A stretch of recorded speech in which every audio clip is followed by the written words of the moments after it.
Meus irmãos, como eu já mencionei, o tema da nossa nova série que começa hoje, Repensando o Cristianismo, uma série de estudos expositivos na Epístola de Tiago. A verdadeira religião ela é guiada pela sabedoria bíblica, numa demonstração prática de compromisso com a vontade de Deus em toda e qualquer circunstância da vida cristã. E Tiago mostra exatamente isso na sua epístola, não importa qual seja a circunstância na qual todos nós nos encontramos, o compromisso de andarmos em conformidade com a palavra do Senhor permanece o mesmo, ou deveria permanecer o mesmo. O objetivo dessa série será rever 12 ensinos de Jesus registrados no Evangelho de Mateus, principalmente no Sermão do Monte, Mateus capítulo 5 até o capítulo 7, os quais foram repensados por Tiago com a finalidade de corrigir a base de compreensão dos cristãos quanto à fé e quanto também aos relacionamentos pessoais, observando, dentre outros, o contexto dos sofrimentos, da vida eclesiástica e também da sociedade. Nesse sentido, estes estudos serão altamente relevantes também se considerarmos que, como igreja, nós carecemos de uma reforma bíblica urgente a favor da glória de Deus e do nosso próprio testemunho no mundo. Ao estudarmos essa epístola, vamos ter a oportunidade de fazer essa autoanálise, esse autoexame, essa autocrítica da nossa própria vida. Antes de fazermos qualquer análise da igreja como um todo, antes de fazermos uma análise da vida do outro, teremos a oportunidade de fazermos uma análise da nossa própria vida, comparando-a com o ensino da palavra de Deus e tendo assim a oportunidade de restaurar a nossa espiritualidade. Nós veremos aqui hoje apenas 5 pontos introdutórios da Epístola de Tiago. Primeiramente, a autoria, quem foi Tiago. Depois, os destinatários para quem ele está escrevendo. Depois, qual é o propósito dessa epístola. Em penúltimo lugar, os temas que ele aborda em toda essa epístola. E, por fim, a estrutura que nós estaremos observando durante toda esta série. Então, primeiramente, sobre a autoria desta epístola. O nome do autor é citado no primeiro verso, lendo aí, Tiago, servo de Deus e do Senhor Jesus Cristo. Então a primeira palavra que nós temos na epístola já é uma declaração da autoria, Tiago. E a versão que nós temos aqui do grego do seu nome é Jacobos, que é Jacó. Essa versão do nome dele. Tiago é uma versão em português, né?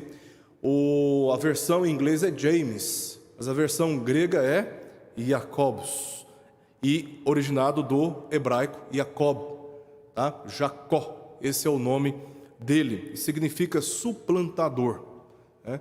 Um significado um tanto infeliz aí para o nome de Tiago, né? Porque esse é o nome, como nós já estudamos aqui naquela série Lutando com Deus, o nome de Jacó, ele recebeu esse nome Jacó justamente por causa da sua, desde o seu nascimento, a tentativa de suplantar, de enganar, de trapacear, né? Então essa é a palavra que significa que suplantador é o nome do autor dessa epístola. No Novo Testamento encontramos pelo menos 4 Jacós, ou 4 Tiagos no Novo Testamento. Primeiro, filho de Zebedeu e irmão de João, um pescador chamado por Cristo, conforme lemos lá em Mateus capítulo 4, versos 17 ao verso 22, que mais tarde se tornou apóstolo de Jesus por vocação dele mesmo. Mateus 10, verso 2. Junto com João foram apelidados de Boanerges, filhos do trovão. Esse é o significado do apelido, Boanerges, por causa da sua impulsividade. Quando nós lemos os textos lá de Marcos e de Lucas, vemos como esse Tiago, juntamente com seu irmão, eles eram assim, meio que radicais. Contrariou, Senhor, peça ao Pai que desça fogo do céu e consuma esses inimigos. Então, eles eram muito impetuosos, muito enérgicos, né? E talvez exatamente por isso receberam este apelido. Esse Tiago, filho de Zebedeu, ele foi morto por Herodes, como o primeiro Marte. Isso está registrado em Atos capítulo 12, versos 1 ao verso 2. Naquele mesmo contexto, havia um outro Tiago que nós veremos aqui, que é o autor dessa epístola. Tiago foi preso e foi sacrificado por determinação de Herodes. O outro Tiago que nós encontramos no Novo Testamento é o filho de Alfeu, que também foi outro dos apóstolos. Nós lemos o nome dele na lista dos apóstolos, lá em Mateus capítulo 10, verso 3, e em Atos capítulo 1, verso 12. Fazia parte do colegiado dos apóstolos. Ele possivelmente foi descrito aqui, né, em Marcos 15, verso 40, como o Tiago, o menor. Ele é descrito como o menor, tá? E a sua mãe se chamava Maria, e ela estava presente no ato da crucificação de Jesus e também no túmulo. Quando elas foram visitar, aquelas mulheres, quando foram visitar Jesus no túmulo, esta Maria, mãe de Tiago, filho de Alfeu, estava ali presente também com as demais. O outro Tiago é o pai do apóstolo Judas, Lucas 6,16. Nós temos poucas informações nos textos do Novo Testamento sobre Lucas, mas o que nós temos aqui é suficiente para entendermos que este Judas aqui, ele é distinto daquele que foi o traidor. Sempre quando é citado o nome de Judas entre a lista dos apóstolos, ou ele recebe este outro nome, esse nome chamado Tadeu, ou ele diz, né, quando vai se referir ao traidor, diz Judas, o que traiu Jesus, para diferenciar. Então, o pai de Judas, que foi um apóstolo de Jesus, não o que traiu, se chamava também Tiago. E esse Judas aqui é o autor da epístola que nós temos ali antes do livro de Apocalipse. Então, nós temos aí 3 Tiagos e, por fim, o quarto, o chamado servo de Deus e do Senhor Jesus Cristo, conforme temos aqui na epístola de Tiago. Tiago foi o meio-irmão do Senhor Jesus. Meio-irmão, porque Tiago, ele foi filho de José e de Maria, enquanto que Jesus foi concebido pelo Espírito Santo no ventre de Maria. Então, esse Tiago aqui, ele é descrito como sendo o irmão do Senhor. E, inicialmente, ele não acreditou em Jesus como os demais irmãos de Jesus. Jesus tinha um outro irmão também, chamado Judas, né? Eles não acreditavam que Jesus era o Filho de Deus, no início da jornada deles, tá? Isso é o que nós lemos lá em João capítulo 7, verso 5. Nós lemos em Mateus capítulo 13, verso 55 o seguinte: não é este o filho do carpinteiro? Se referindo a Jesus. Não se chama sua mãe Maria e seus irmãos Tiago, José, Simão e Judas? São os irmãos, meio-irmãos de Jesus, por parte de pai, por parte de mãe, né? Então, Tiago está na lista aqui dos irmãos de Jesus. Um outro texto importante é de Gálatas 1, verso 19, quando Paulo cita a visita que ele fez a Jerusalém para ver se encontrava os apóstolos, e chegando em Jerusalém, ele se encontrou apenas com Cefas, e além de Cefas, ele diz que se encontrou com Tiago, que era um líder ou representante maior do concílio de Jerusalém. E lá em Gálatas capítulo 1, verso 19, lemos: decorridos 3 anos, então subi a Jerusalém para avistar-me com Cefas, e permaneci com ele 15 dias, e não vi outro dos apóstolos, senão Tiago, o irmão do Senhor. Tá? Então, Paulo aqui está se referindo a Tiago, aquele que era o líder do concílio de Jerusalém, como sendo o irmão do Senhor. Este é o autor aqui da epístola. Este Tiago se tornou um discípulo de Jesus após a sua ressurreição. Nós lemos isso em 1 Coríntios 15, 7 e em Atos 1, verso 14. Então, Tiago, que no início não acreditou no caráter, na natureza divina do seu irmão, no fato dele ter sido enviado por Deus como sendo a segunda pessoa da Trindade, termina aqui a sua história como um fiel seguidor de Jesus, um defensor da sua missão no mundo, tá? E ganhou destaque na igreja primitiva, na igreja cristã primitiva, como líder, como eu já falei aqui, do concílio de Jerusalém. Nós temos todas essas passagens de Atos capítulo 12, capítulo 15, capítulo 21 e em Gálatas capítulo 2, como sendo este homem proeminente, cuja autoridade foi reconhecida não apenas pelos cristãos, mas também foi reconhecida pelos fariseus, tá? A história, a tradição da igreja, né? A história são livros para-eclesiásticos, que contam, são livros históricos que contam um pouco sobre esse período, como o caso, por exemplo, de Flávio Josefo, fala sobre a entrega, a denúncia que foi feita contra Tiago, que resultou no seu martírio no ano 62 depois de Cristo. E quem fez esta trama que resultou na morte de Tiago foram alguns dos fariseus E Tiago tinha uma reputação tão grande que estes que eram dentre os fariseus foram perseguidos pelos próprios fariseus. Foram depostos pelos próprios fariseus. Tiago era respeitado não apenas pelos cristãos, mas ele era respeitado também por estes que não tinham muita simpatia pelo evangelho do Senhor Jesus Cristo. Então era um homem de muito respeito, de muita credibilidade e que alcançou essa posição de representante do Concílio de Jerusalém, não foi sem motivo, tá?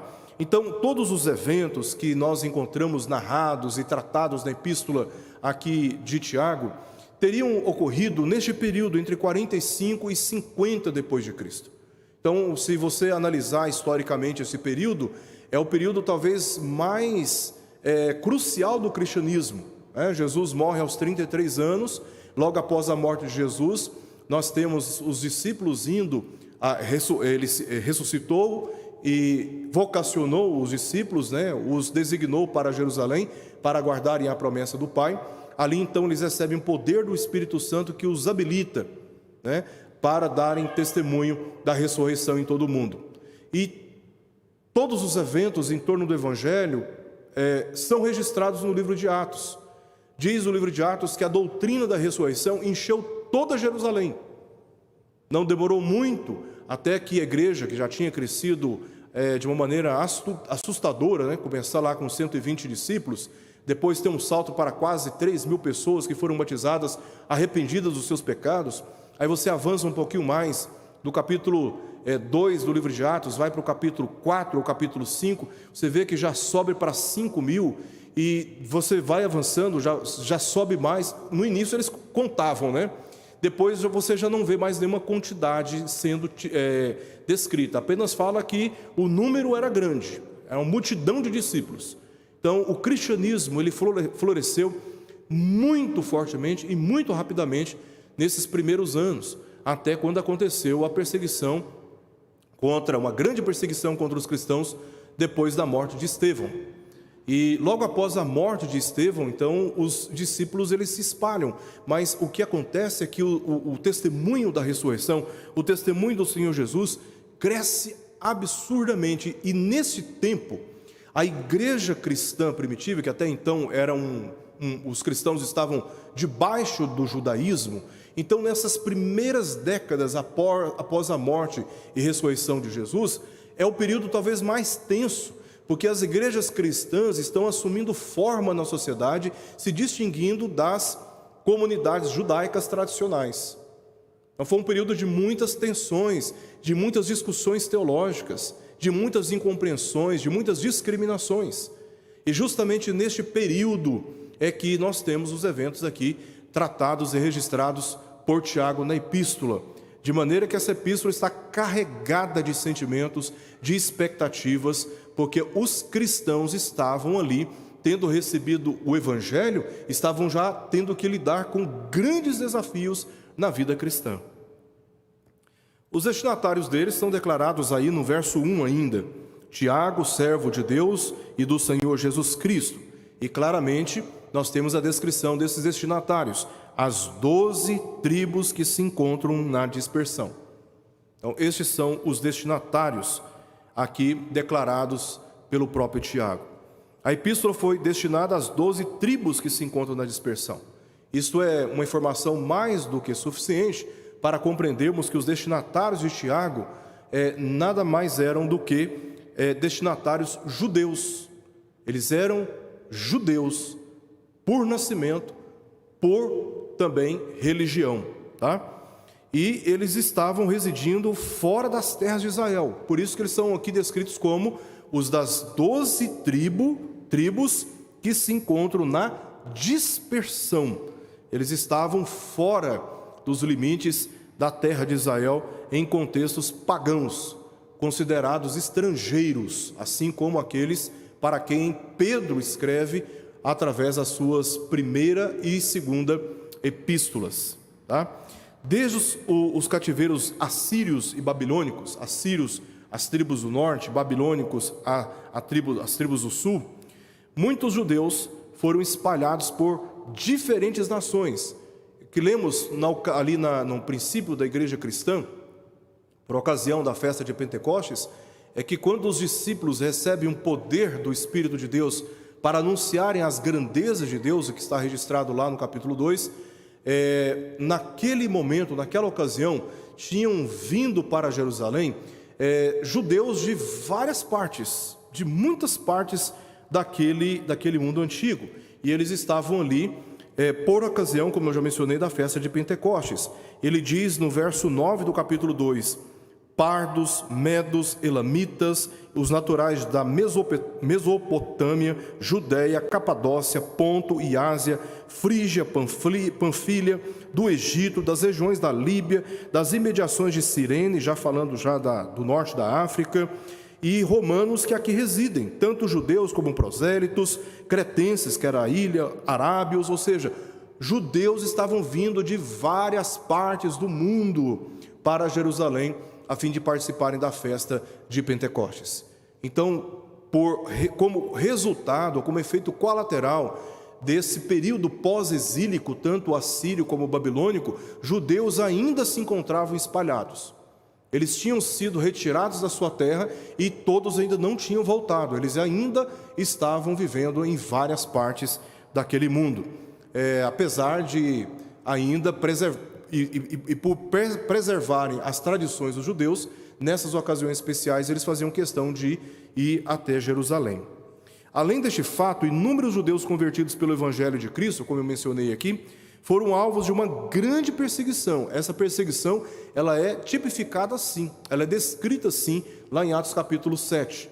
Grande perseguição. Capítulo 7, não, capítulo 8, né? Uma grande perseguição religiosa em Jerusalém, logo após o martírio de Estevão. A tal ponto que, como diz o texto, todos, exceto os apóstolos, foram dispersos pelas regiões da Judéia e Samaria. Então já tinham judeus espalhados por toda parte.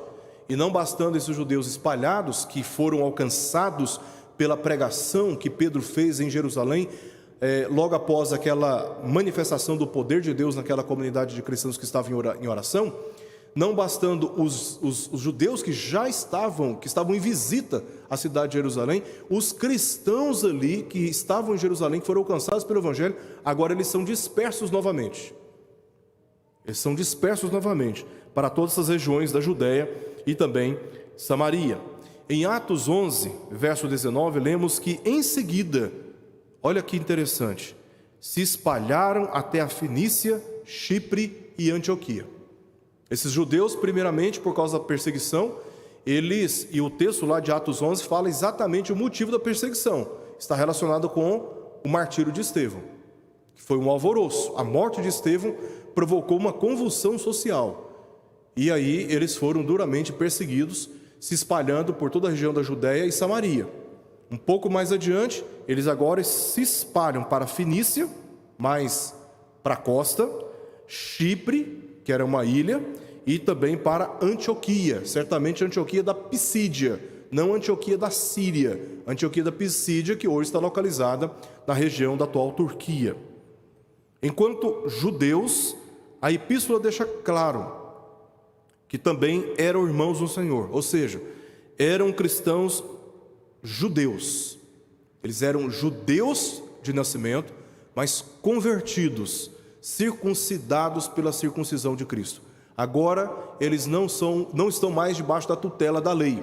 Agora eles estão debaixo da lei de Cristo. Agora são judeus convertidos. Por 19 vezes Tiago os chama de irmãos nessa epístola. 5 capítulos, 19 vezes chamando de irmãos. É uma ênfase, é um dado curioso aqui na epístola, né? E no capítulo 2, verso 1, Tiago, ele é bastante claro: meus irmãos, não tenhais a fé em nosso Senhor Jesus Cristo, Senhor da glória, em acepção de pessoas. Ele está reconhecendo que estes irmãos são assim irmãos porque eles têm fé em Jesus Cristo, nosso Senhor. Tá? Os assuntos tratados na epístola indicam que esses cristãos judeus estavam sendo provados pelas tentações dos pecados entre os gentios. Capítulo 1, versos 2 ao verso 18. Também estavam agindo com indiferença quanto à fé. Capítulo 1, verso 19 a 27. Aí temos um parêntese e ele volta neste tema novamente no capítulo 2, versos 14 ao verso 26. Esses crentes, eles conheciam a palavra, mas eles não estavam interessados em atender a palavra.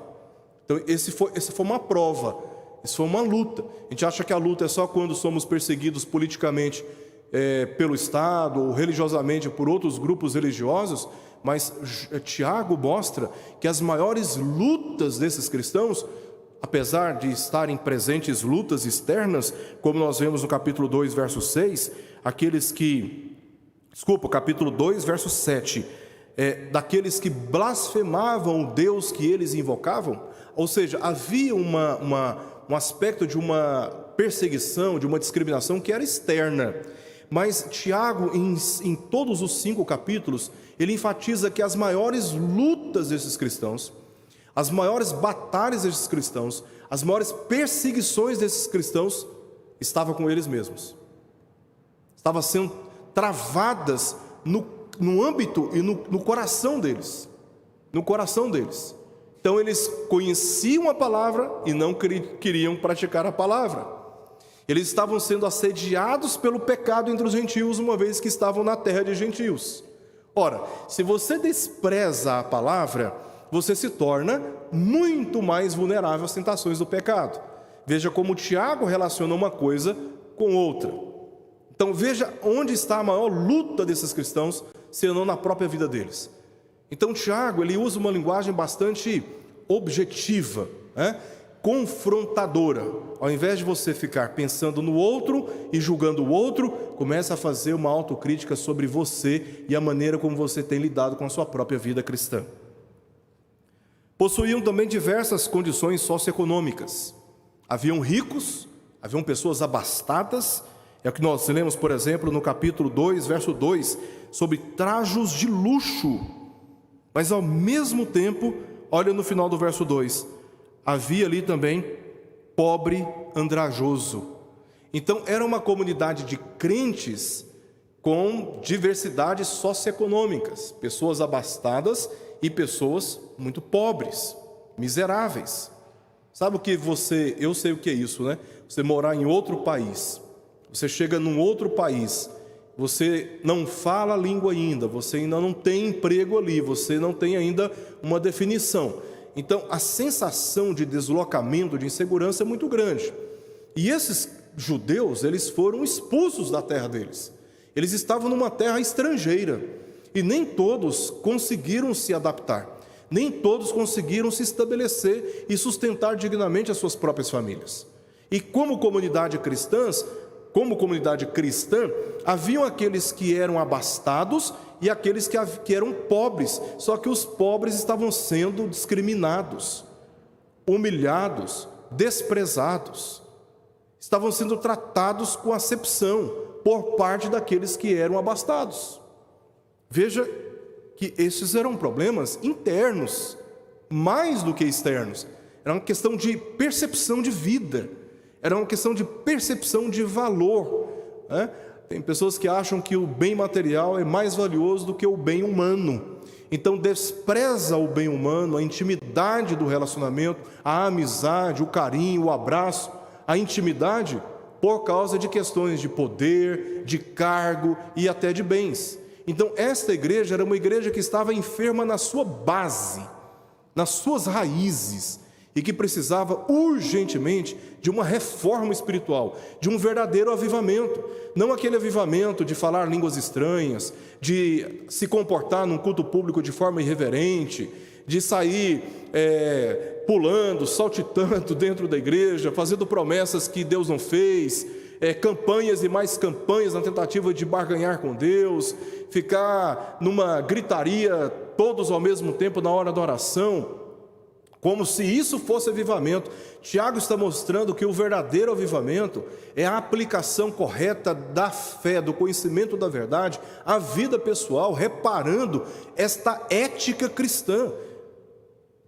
Eu tive um tempo atrás agora na Guatemala, fiquei lá com a minha esposa uns dias lá, uns 10 dias, fazendo uma pesquisa, e lá descobri que, estatisticamente falando, estatísticas não muito antigas, mas recentes, 47% da população guatemalteca é formada por cristãos protestantes, pentecostais, neopentecostais, predominantemente. E aí, conversando com um missionário lá, Justin Burkholder, e disse para ele: olha, não sei o que eu poderia fazer aqui, sinceramente, vendo tanta população evangélica no país, quando há países que têm tão menos presença de crentes comprometidos com a verdade, anunciando a palavra de Deus. Aí ele me disse assim: olha, Erickson, você precisa mudar a maneira de enxergar a Guatemala, porque aqui nós temos realmente igrejas grandes, há aqui muitas igrejas presentes na sociedade. Ele é missionário lá, o pai dele foi missionário no México, e hoje ele é missionário na Guatemala. Ele é um missionário americano que cresceu no México e fala o espanhol. E aí ele estava me dizendo: olha, você tem que mudar a sua visão aqui da Guatemala. Tem muito crente, mas a ética aqui é zero entre os cristãos. E aí você vai observar as estatísticas do país, você fica impressionado, né? A Guatemala está entre os 5 países, ou os 3 países, onde há o maior índice de homicídio, de assassinato, em relação aos países que oficialmente não se encontram em guerra. Está entre os 5 países com os maiores índices mundiais de desnutrição infantil. O número exorbitante de crianças fora das escolas. São problemas graves. Teologia da prosperidade é o que domina lá, e os cristãos com uma ética péssima. Então ele me encorajou, me mostrou a realidade da Guatemala como um país que carece urgentemente de lideranças sérias, de igrejas saudáveis, da pregação verdadeira do Evangelho. Então Tiago está mostrando para esta igreja que ela carece de uma reforma espiritual urgente. Não dá para continuar vivendo assim. Era uma igreja que tinha recebido o Evangelho, mas estava cedendo a tentações do pecado entre os gentios, agindo com indiferença quanto à fé, possuindo diversas condições socioeconômicas, e os ricos estavam discriminando os mais pobres, além de diversos problemas relacionados com a vida cristã superficial, fraca e sem vigor da fé em Jesus. Diante disso, Tiago ele tem propósitos bastante claros na sua epístola. Um dos melhores testes para desenvolver a maturidade cristã é a tribulação. Quando nós lemos o que Pedro fala na sua epístola, primeira epístola de Pedro, capítulo 5, verso 10, lemos o seguinte: ora, o Deus de toda graça, que em Cristo vos chamou à sua eterna glória, depois de terdes sofrido por um pouco, Ele mesmo vos há de aperfeiçoar, firmar, fortificar e fundamentar. Depois de terdes sofrido por um pouco. Então, o sofrimento, ele faz parte do plano de Deus para nos purificar. Então, aquilo que não é ouro é separado na hora do fogo. E há uma purificação da nossa fé, um aperfeiçoamento da nossa visão a respeito do mundo. Pessoas que nunca atravessaram por grandes lutas financeiras, relacionais, existenciais, são geralmente pessoas insensíveis. Você pode ver que grande parte das ONGs que nós temos hoje na nossa sociedade foram abertas por pessoas que passaram pelas crises que hoje elas estão defendendo. E talvez essas ONGs não existiriam se os seus fundadores não tivessem passado por grandes lutas. E quando eles não abrem, por exemplo, ONGs, muitos se associam a ONGs que já estão desenvolvendo um clamor na sociedade em defesa daqueles que são vulneráveis. Não é interessante isso? Porque o sofrimento nos torna mais solidários, mais empáticos, mais interessados e sensíveis à necessidade, à dor e ao sofrimento alheio. Mas quando nós não passamos por lutas, nós não passamos por dificuldades, não sofremos a angústia variada na nossa própria vida, nós realmente crescemos muito arrogantes ou pelo menos insensíveis. Então, quando o povo de Deus passa pela tribulação, descobre que tipo e qualidade de fé realmente possui. É nessa hora, quando somos insultados, quando somos provocados, quando nós temos um bem nosso roubado, quando temos um direito nosso violado, quando somos injustiçados no ambiente de trabalho, é nessa hora do sofrimento, da angústia, da provocação e da pressão é que nós verificamos o tipo e a qualidade de fé que nós temos. E talvez alguns de nós vão até se surpreender por descobrir nesses momentos que nunca teve fé em Deus.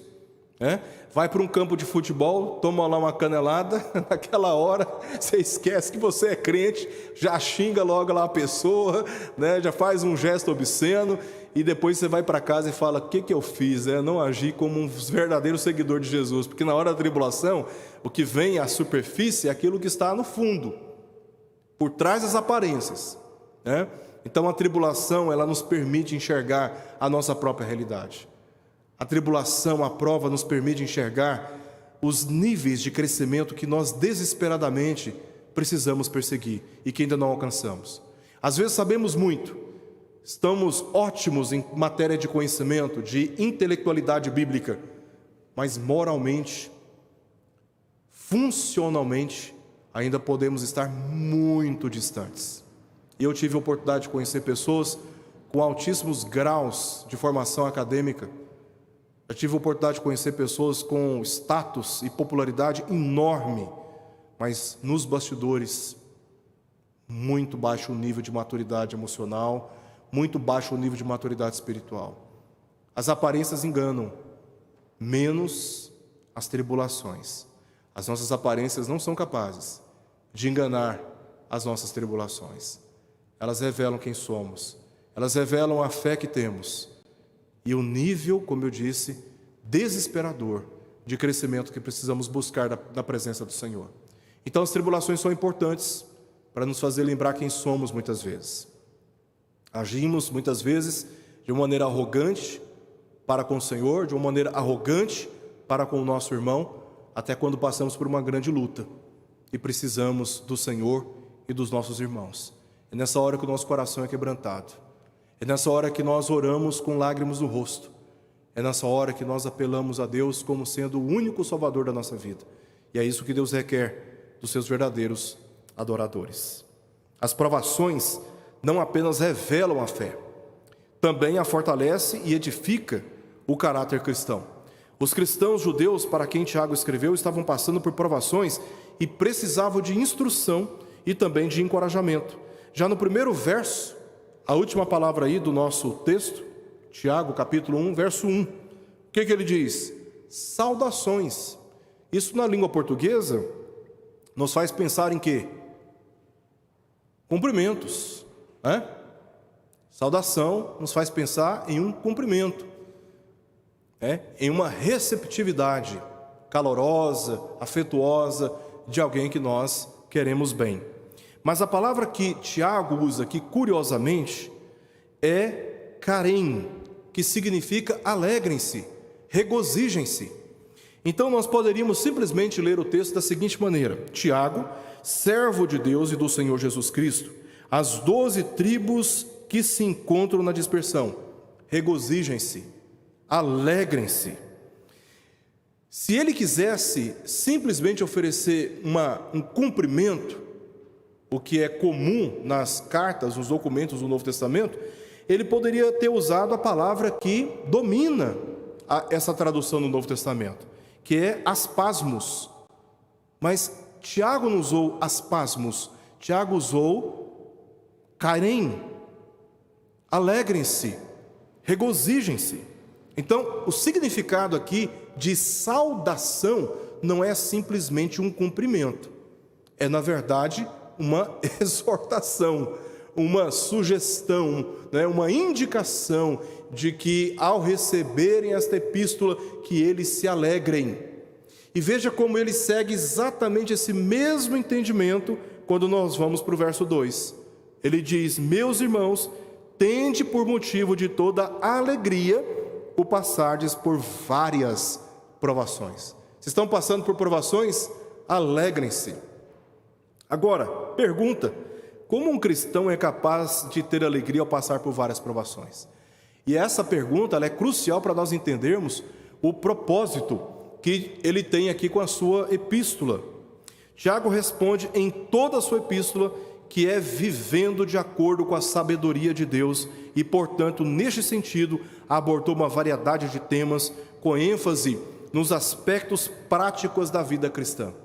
Então, Tiago, a proposta dele, o propósito de Tiago nessa epístola é de responder aos cristãos como eles podem passar por várias provações tendo alegria, é o que nós lemos no verso 2. E aí, toda a epístola vai responder basicamente dizendo que o cristão passa por provações, por lutas, por angústias, por sofrimentos, alegre, com coração alegre, quando ele atenta para uma vida sábia na presença de Deus, para a sabedoria de Deus. Todos nós sabemos que a palavra de Deus é poderosa, a sabedoria divina é poderosa para nos consolar nas nossas tristezas. A sabedoria de Deus é poderosa para nos tirar do lamaçal, do abismo, dos enganos, da falta de discernimento, na correção dos nossos caminhos, na reformulação de uma decisão, para recuarmos diante de ações que só estão trazendo males para a nossa vida e para a vida daqueles que nós amamos. Ou seja, pela sabedoria de Deus, nós podemos experimentar a alegria do consolo, a alegria da solução, a alegria do direcionamento, a alegria de projetos que são realmente bem-sucedidos na vida. E ele vai tratar isso basicamente em toda a epístola. Os 5 capítulos, buscai a sabedoria lá do alto, diz ele aí no capítulo 4. A sabedoria, capítulo 3, desculpa, verso 17. A sabedoria, porém, lá do alto, é primeiramente pura, depois pacífica, indulgente, tratável, plena de misericórdia e de bons frutos, imparcial, sem fingimento. Ora, é em paz que se semeia o fruto da justiça para os que promovem a paz. Então, o propósito aqui de Tiago é de transmitir a sabedoria de Deus para as mais variadas esferas da vida cristã, muito embora esteja no meio de várias provações, como ele diz aqui no verso 2 do capítulo 1. E o chamado mais destacado foi para que perseverassem na prática ou na obediência à palavra, manifestando uma fé viva por meio de suas obras, pois é muito fácil, e nós sabemos como esta afirmação aqui ela é verdadeira. É muito fácil, quando estamos passando por várias provações, desanimarmos na fé, profanarmos o nome do Senhor, questionando a sua integridade, seus eternos propósitos, sua boa vontade. Isso quando muitos não abandonam a fé. Então, a palavra de Tiago, considerando este contexto no qual os crentes estavam passando, é que eles perseverem na prática ou na obediência à palavra de Deus. Em 108 versos dessa epístola, encontramos 54 imperativos. Não é também curioso? Não é curioso, irmãos? Que 54 imperativos, que são mandamentos, estejam presentes nessa parte da Escritura. Curiosidade esta que revela o tom e o propósito central da mensagem. Capítulo 1, verso 22. Tornai-vos, pois, praticantes da palavra e não somente ouvintes, enganando-vos a vós mesmos. Então, este é o tom ou o propósito central aqui de Tiago. Quais são os temas que ele aborda aqui nessa epístola?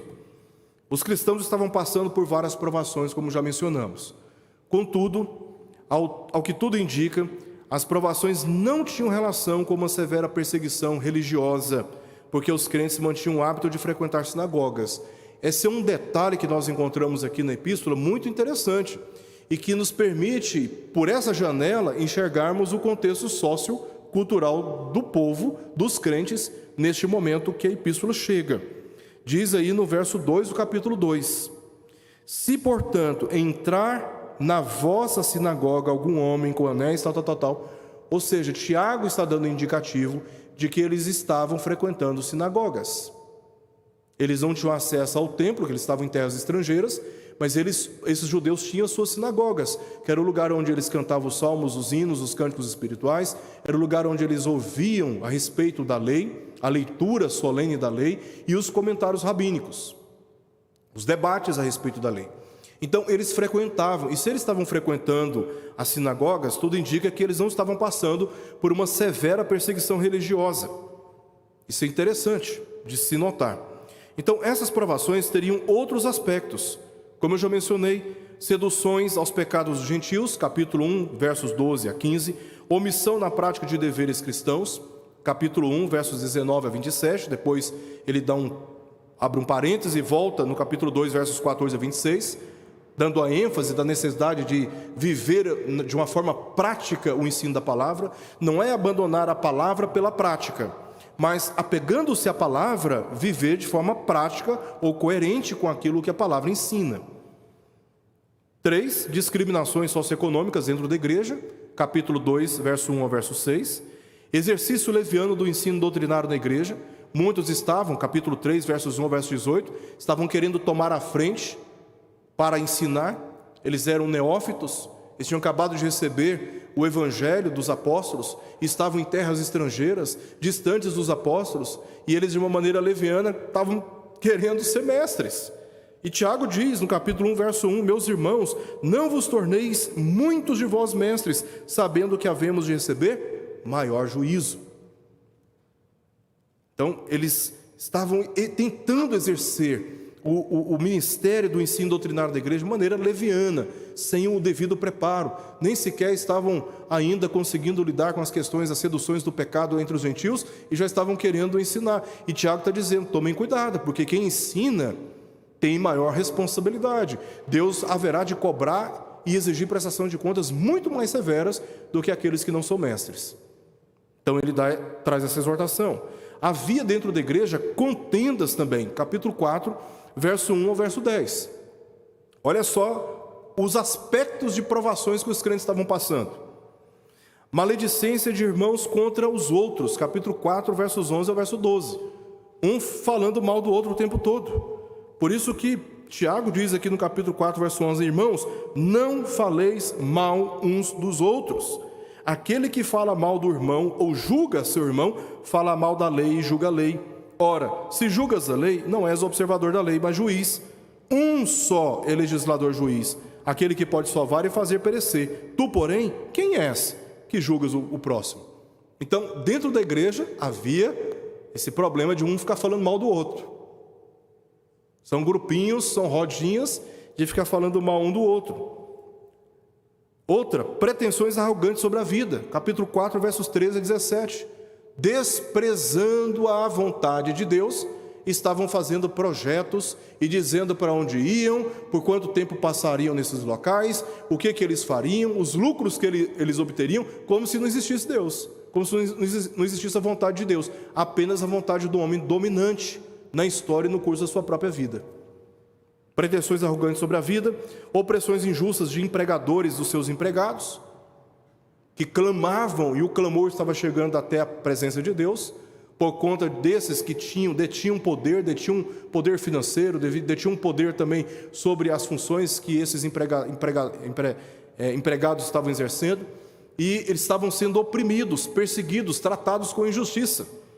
Isso estava acontecendo por parte de quem? Crentes, empresários, pessoas que ocupavam cargos de poder. Também enfraquecimento da esperança eterna. Por isso, Tiago insiste para que eles tenham paciência. É como se estivessem já perdendo as noções da vida eterna e se entregando aos caprichos da vida terrena. Por fim, dúvidas sobre a prática da oração e cuidado dos fracos. Então, quando a gente faz esse apanhado aqui da epístola, nós vamos perceber que as tribulações eram mais internas do que externas. Internas do ponto de vista pessoal, mas internas também do ponto de vista eclesiástico. Os problemas estavam muito mais dentro da igreja do que fora da igreja. Então, é um aspecto da aprovação. Pedro, na sua epístola, mostra a aprovação dos crentes do ponto de vista externo. Ele fala, por exemplo, sobre o fogo ardente, se referindo a essas perseguições religiosas externas, as calúnias, as difamações, a maledicência. Mas Tiago nos permite enxergar que existe um outro aspecto de provação pelo qual o crente passa, que é a aprovação interna do seu próprio coração e dentro da igreja. Uma das provas que ele fala aqui na sua epístola é da cobiça. Ao contrário, cada um é tentado pela sua própria cobiça, quando essa o atrai e seduz. Então a cobiça, depois de haver concebido, dá à luz o pecado, e o pecado, uma vez consumado, gera morte. Aonde que está o problema? Aonde que está a prova? No nosso coração. E é por isso mesmo que nós pedimos e nós não recebemos.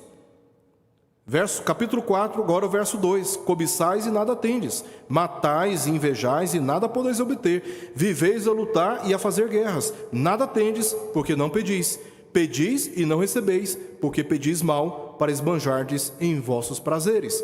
E ele começa o verso 4 chamando os crentes de infiéis. Não compreendeis que a amizade do mundo é inimiga de Deus? Perceba, irmãos, que as provações dos crentes, elas tinham um aspecto muito mais interno do que externo.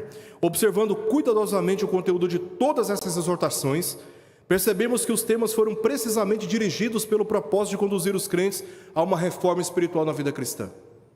A gente olha essas coisas aqui e fica pensando em nós, né? Em nós, porque uma coisa é o que a palavra diz, outra coisa é como estamos vivendo diante dela. E quando nós nos comparamos com a palavra de Deus, nós somos denunciados numa condição que requer arrependimento, mudança de vida. Se nós ficarmos nos comparando uns com os outros, talvez vamos nos sentir bem. Mas Tiago nos permite fazer um exame aqui, olhando para essas exortações. Olhando justamente para essas exortações, a fim de promovermos uma reforma espiritual urgente na nossa própria vida, através da palavra de Deus. Tiago não viu necessidade de fazer uma exortação teológica exaustiva, como vimos recentemente aqui na Epístola de Gálatas, que Paulo faz uma exposição exaustiva na Epístola aos Gálatas, no capítulo 2 e no capítulo 3. Capítulo 3 e capítulo 4. Ele faz uma exposição exaustiva da doutrina da justificação pela fé. Ele faz isso também lá na Epístola aos Romanos. No capítulo 1 até o capítulo 11, Paulo se preocupa em expor a doutrina da justificação da fé, tanto em relação aos gentios, mas enfaticamente aos judeus. Mas aqui Tiago não viu necessidade de fazer uma exposição teológica exaustiva, certamente porque os crentes já tinham um conhecimento suficiente das questões mais importantes que fundamentam o conhecimento da verdade, contudo faltava-lhes compromisso. Aliás, eles tiveram a oportunidade de ouvir as doutrinas diretamente do conjunto, do colegiado apostólico em Jerusalém. Então, eles tinham conhecimento da verdade. O que faltava para eles era compromisso. Sabiam muito, mas tinham pouca evidência de vivência daquilo que eles sabiam. Em razão disso, suas preocupações foram mais práticas, desejando que aqueles que seguiam a Cristo andassem em coerência com a verdadeira fé nele, na pessoa de Jesus, muito mais que com a frivolidade de uma mera religião. Aliás, é uma coisa que ele fala sobre a verdadeira religião, né? Que a verdadeira religião, verso 26, capítulo 1: se alguém supõe ser religioso, deixando de refrear a língua, antes enganando o próprio coração, a sua religião é vã. Verso 27 do capítulo 1: a religião pura e sem mácula para com o nosso Deus e Pai é esta: visitar os órfãos e as viúvas nas suas tribulações, e a si mesmo guardar-se incontaminado do mundo. Então, buscar a conhecer a palavra de Deus apenas é viver apenas numa mera e escravizante religiosidade. Tiago nos desafia a ir além, a viver de forma prática o conhecimento da verdade. Então, influenciado pelos ensinos de Jesus no Sermão do Monte, capítulos 5 a 7 de Mateus, com maestria, ele repensou e aplicou 12 desses ensinos com a finalidade de corrigir a base de compreensão dos cristãos quanto à fé e os relacionamentos pessoais na igreja e na sociedade. Veremos aqui esses 12 ensinos que ele aborda rapidamente. Primeiro, capítulo 2 de Tiago, versos 1 ao verso 3. Então, qual que é o ensino que ele está repensando e aplicando aqui para os cristãos nós teremos a oportunidade para ver todos esses ensinos depois. A prática do amor sem discriminação. E ele está inspirado aqui em Mateus 5, versos 46 a 48, que olhando para o modo como Deus faz nascer o seu sol sobre justos e injustos, Jesus está ali ensinando sobre amar os nossos inimigos e orar por aqueles que nos perseguem. Porque se nós saudamos somente aqueles que nos saúdam, o que nós estamos fazendo demais? O que nós estamos fazendo demais? Nada. Então, um grande desafio da vida cristã é amar sem discriminação.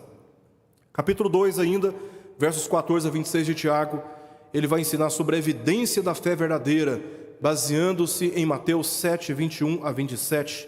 Capítulo 3, verso 1 ao verso 12, ele vai ensinar sobre o cuidado com o ensino doutrinário.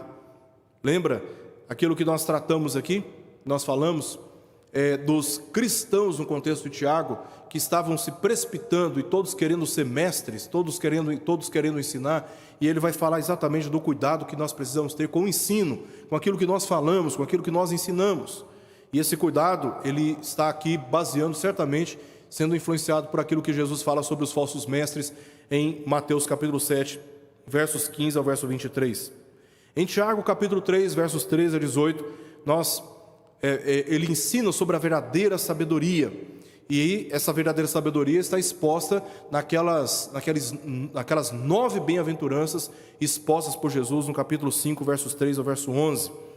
Tiago capítulo 4, versos 1 ao verso 10, servir somente ao Senhor. Então, por causa da cobiça, muitos estavam com seus corações divididos, tentando servir mais as riquezas do que ao Senhor, e ele vai terminar essa parte aqui do capítulo 4, a parte final aqui do capítulo 4, verso 1 ao verso 10, falando que nós devemos nos humilhar na presença de Deus, para que Ele em tempo oportuno nos exalte, porque nós servimos apenas a um Senhor. E isso nos leva àquilo que Jesus ensinou em Mateus 6, verso 24, que não é possível servir a 2 senhores, porque ou servimos um e aborrecemos o outro. Não tem como conciliar esses 2 polos, tá? Capítulo 4, versos 11 ao verso 12, não julgar uns aos outros. Quando o Tiago está falando sobre falar mal, exortando sobre o comportamento de ficar falando mal e julgando os nossos irmãos, é o que Jesus ensina no capítulo 7, versos 1 ao verso 5, sobre julgar o nosso irmão. E aí Jesus vai dizer, como é que você julga aquele que tem um cisco, um pó de serragem no olho, enquanto você tem um tronco dentro do seu olho, né? Capítulo 4 ainda de Tiago, versos 13 ao verso 17, quando ele está tratando sobre os projetos arrogantes dos homens, né, pretensiosos, que desprezam a vontade de Deus, ele vai ensinar aqui sobre resistir à soberba da vida, mostrando como Deus cuida de todos nós, lembrando as palavras de Jesus em capítulo 6, versos 28 ao verso 34, buscar em primeiro lugar o seu reino e a sua justiça, né? Capítulo 5 de Tiago, versos 1 ao verso 6, ele vai falar sobre a questão do cuidado com as riquezas, porque neste texto de Tiago, ele está exortando aqueles que têm riquezas e posses, que estavam menosprezando e tratando com insensibilidade os pobres, e aí ele vai ensinar o cuidado com as riquezas, exatamente o que Jesus ensina no capítulo 6, no Sermão da Montanha, versos 19 ao verso 21. Tiago, capítulo 5, verso 7 ao verso 11, sobre exercer a paciência. Tiago começa falando, sede, irmãos, pacientes nas vossas tribulações, e isso nos leva ao texto de Mateus 7, versos 24 ao verso 27, sobre aquela parábola que Jesus conta, logo depois falar do ministério dos falsos mestres, do homem que constrói uma casa sobre uma rocha, aquele que constrói sobre uma areia. A edificação é mais rápida sobre a areia. A edificação na rocha requer mais tempo, mais perseverança, mais planejamento, mas quando vem a tempestade, a que foi construída na areia, vem a ruína, e a que é construída sobre a rocha permanece. É preciso haver paciência, não desista, não se sintam desanimados, não abram mão da sua fé, não negociem o seu futuro, a sua esperança, é preciso haver paciência. 10º ensino, Tiago capítulo 5, verso 12, ele vai falar sobre falar sempre a verdade. Isso nos lembra aquilo que Jesus ensinou lá em Mateus capítulo 5, verso 33 ao verso 37, de não fazermos falso juramento, e que a nossa palavra tem que ser sim, sim, não, não, e que passar disso vem do maligno, ou seja, temos que ter comprometimento com as nossas palavras, falando sempre a verdade. 11º ensino, capítulo 5 de Tiago, versos 13 a 18, ele vai ensinar sobre a importância de orar com perseverança e com confiança, orar por aqueles que confessam pecados, aqueles que estão enfermos. Isso nos leva ao ensino que Jesus ensinou no capítulo 6 de Mateus, versos 9 ao verso 15, quando orardes, entra no teu quarto, em secreto, o teu pai te ouvindo, ele haverá de recomeçar. E quando orar também, digam, né? Pai nosso que estás no céu, santificado seja o teu nome. Então ele vai ensinar a oração com confiança no Pai nosso que está no céu e na sua vontade perfeita realizada no céu, na expectativa de que assim seja também realizada na terra. E o último ensino, capítulo 5, versos 19 ao verso 20, quando o Tiago fala sobre aqueles que se apartaram do Evangelho, abandonaram o Evangelho, ele diz no verso 20, sabei que aquele que converte o pecador do seu caminho errado, salvará da morte a alma dele. E isso também nos leva àquilo que Jesus ensina no capítulo 5, versos 21 ao verso 26, sobre o restaurar relacionamentos quebrados. Você chega diante do altar e ali você se lembra que o seu irmão tem algo contra você, deixa a sua oferta perante o altar, vai, reconcilia com o seu irmão, volta e faz a sua oferta. E o contexto é que se nós odiarmos o nosso irmão, nós estamos sendo equiparados àqueles que literalmente tiram a vida, aos homicidas, aos assassinos, que tiram a vida dos outros, porque o pior assassinato é o assassinato do coração. É o assassinato do coração. E João vai recordar isso pensando na sua primeira epístola, do episódio entre Caim e Abel, que por ódio, por inveja do seu irmão, tirou-lhe a vida. Então, esses 12 ensinos de Tiago presentes aqui, eles estão intimamente relacionados com os ensinos de Jesus no Sermão do Monte. Qual é a estrutura aqui da sua epístola? Nós temos a introdução, que nós já vimos aqui. Depois nós teremos uma abordagem em que Tiago está mostrando o verdadeiro cristianismo. Suporta provas e tentações contra a fé. O verdadeiro cristianismo, ele suporta provas e tentações contra a fé. Consiste em obedecer, não apenas ouvir. Nós veremos isso, capítulo 1, verso 19 ao capítulo 2, verso 26. Se baseia na sabedoria divina, não em filosofias humanas, capítulo 3, verso 1 ao verso 18. E se humilha diante de Deus, capítulo 4, versos 1 ao verso 17. Por fim, é abençoado o verdadeiro cristianismo e é também abençoador, tanto por aquele que confessa pecados, como aquele que está enfermo e aquele que está extraviado pelo caminho, no esforço de resgatá-lo. Então, esses são os pontos centrais que estruturam aqui a epístola de Tiago. Para encerrarmos, alguns teólogos, no período da Reforma Protestante, enfrentaram dificuldades para compreender a epístola de Tiago, especialmente Martinho Lutero, que chegou a afirmar que ela é uma epístola de palha. Isso está registrado nas suas obras de Lutero. É impressionante as afirmações de Lutero a respeito de Tiago, né?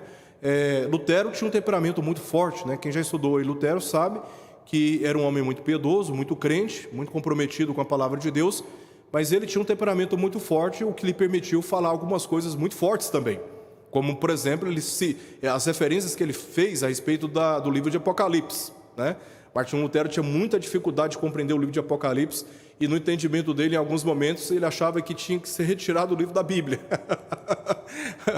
A diferença é que nós falamos isso às vezes em secreto, em grupos muito seletivos, né? Mas Lutero, ele era mais explosivo, ele era mais espontâneo, e ele achava até que se tirasse o livro da Bíblia, as pessoas, por não conseguirem entender o livro de Apocalipse, nem sentiriam falta, né? É claro que o entendimento do livro de Apocalipse veio posterior, né, para muitos teólogos, e é um livro fantástico que mostra o plano da redenção, é um livro altamente consolador e é canônico, né? Então, ele teve essa abordagem aqui a respeito da epístola de Tiago, porque ele comparou o significado teológico com os escritos de Paulo. A princípio, ele entendia que havia um conflito sobre o meio da salvação, pois Paulo ensinou que a salvação é pela fé mediante a graça de Deus, Efésios 2:8, enquanto Tiago aparentemente defendeu as obras como meio da fé verdadeira, verso 17 verso 17 do capítulo 2 de Tiago, onde nós lemos: assim também a fé, se não tiver obras, por si só, está morta. Então, aparentemente, há um conflito. E Lutero, vendo esse conflito, ele fez esta avaliação. Contudo, os ensinos não são conflitantes, eles são complementares. Se quisermos saber como somos salvos, observemos as ênfases de Paulo. Mas se quisermos saber como os salvos devem viver, observemos as ênfases de Tiago. Assim, enxergamos melhor o cerne da teologia e da ética cristã, que é amar o Senhor, nosso Deus, de todo o nosso coração, de toda a nossa alma e de todo o nosso entendimento. E por fim, amar o nosso próximo como a nós mesmos. Amém, irmãos?